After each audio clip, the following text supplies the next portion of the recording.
कधी विचार केलाय की फक्त काही मिनिटात आपलं अख्खं आयुष्य बदलून टाकणारी गोष्ट कोणती असू शकते? आज आपण ब्रेनस्ट्रोकबद्दल बोलणार आहोत. ही एक अशी वैद्यकीय आणीबाणी आहे जिची धोक्याची लक्षणं वेळीच ओळखली तर अक्षरशः कोणाचा तरी जीव वाचू शकतो. चला तर मग या अत्यंत महत्त्वाच्या विषयाबद्दल सविस्तर जाणून घेऊया. सुरुवातच करूया एका खरं तर धक्कादायक पण तितक्याच महत्त्वाच्या माहितीने. आपल्या देशात स्ट्रोक हे मृत्यूच्या प्रमुख कारणांपैकी एक आहे. ही आकडेवारी आपल्याला ओरडून सांगतेय की याबद्दल माहिती असणं किती गरजेचं आहे. म्हणजे बघा, ही फक्त एक आरोग्य समस्या नाहीये, तर हा एक असा गंभीर धोका आहे ज्याबद्दल आपल्याला प्रत्येकाला माहिती असायलाच हवी. तर मग हा धोका नेमका आहे तरी काय? चला आधी हेच समजून घेऊया की स्ट्रोक म्हणजे काय आणि तो इतका धोकादायक का असतो. अगदी सोप्या भाषेत सांगायचं ना, तर स्ट्रोक म्हणजे आपल्या मेंदूला आलेला एक प्रकारचा हार्ट अटॅकच समजा. आपल्या मेंदूला ना सतत ऑक्सिजन लागतो, पोषक तत्व लागतात आणि हे सगळं पुरवतं रक्त. पण विचार करा, जर या रक्तवाहिन्यांमध्येच एखादी गुठळी अडकली किंवा चरबी जमा झाली तर हा रक्तप्रवाह थांबतो आणि मेंदूचं काम ठप्प होतं. खरी समस्या इथूनच सुरू होते. चला, ही प्रक्रिया ना 3 सोप्या पायऱ्यांमध्ये समजून घेऊ. बघा, सगळ्यात आधी काय होतं, रक्तवाहिनीमध्ये एक अडथळा तयार होतो. मग साहजिकच मेंदूपर्यंत रक्त पोचणं थांबतं आणि मग येतं सगळ्यात धोकादायक पाऊल. ऑक्सिजन मिळत नसल्यामुळे मेंदूच्या पेशी अक्षरशः काही मिनिटातच मरायला लागतात. म्हणूनच म्हणतात, स्ट्रोकमध्ये प्रत्येक सेकंड, प्रत्येक क्षण महत्त्वाचा असतो. बरं, आता याच्यात थोडं आणखी आत डोकावून पाहूया. म्हणजे नेमकं काय घडतं? स्ट्रोकचे ना 2 मुख्य प्रकार किंवा स्तर म्हणू शकतो आपण, आणि त्यांच्यातला फरक ओळखणं फार महत्त्वाचं आहे. हा फरक समजून घेणं खूप खूप गरजेचं आहे. बघा, मिनी स्ट्रोक म्हणजे काय? तर एक तात्पुरता अटॅक. तो येतो, काही मिनिटं टिकतो आणि मेंदूचं कायमचं नुकसान नाही करत. पण, आणि हा पण खूप महत्त्वाचा आहे, याला हलक्यात घेऊन अजिबात चालत नाही. कारण याच्या अगदी उलट मोठा स्ट्रोक मेंदूला कायमची इजा पोचवू शकतो, इतकी की ज्यामुळे अपंगत्व सुद्धा येऊ शकतं. चला, हाच फरक आता अजून स्पष्ट करून घेऊया.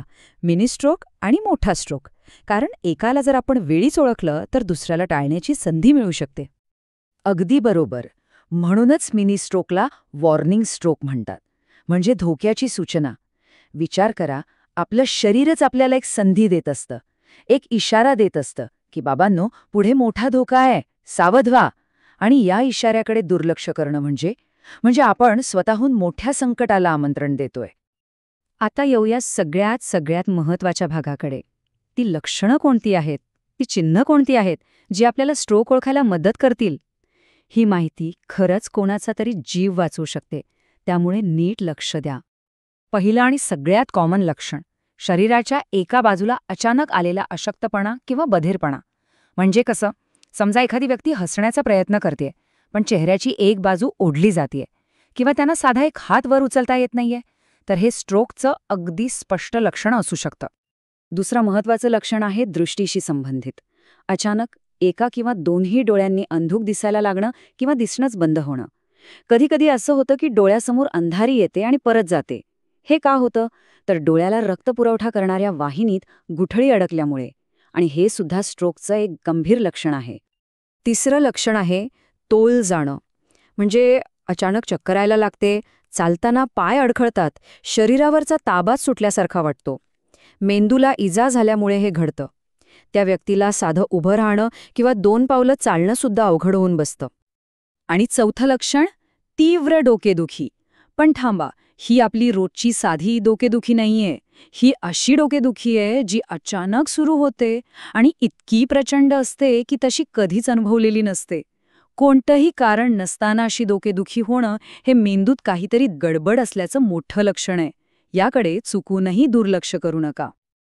बरं, लक्षणं तर आपण ओळखली, पण त्यानंतर सगळ्यात महत्त्वाची गोष्ट कोणती असेल, तर ती आहे वेळ. ह्या आजारात प्रत्येक सेकंड, प्रत्येक मिनिट महत्त्वाचा आहे. का? चला बघूया. प्रत्येक सेकंद महत्त्वाचा का आहे? कारण ऑक्सिजनशिवाय मेंदूच्या पेशी मरायला फक्त काही मिनिटं लागतात. हो, फक्त काही मिनिटं. म्हणूनच उपचारांसाठी एक क्षणही वाया घालून चालणार नाही.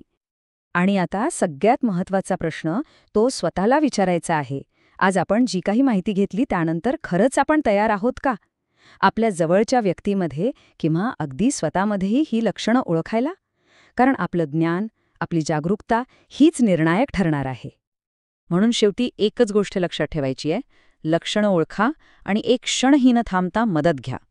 आपण आज जी माहिती मिळवली आहे ना, ती उद्या कोणाचं तरी आयुष्य वाचवू शकते. प्रश्न फक्त एकच आहे, योग्य वेळी आपल्याला हे सगळं आठवेल ना?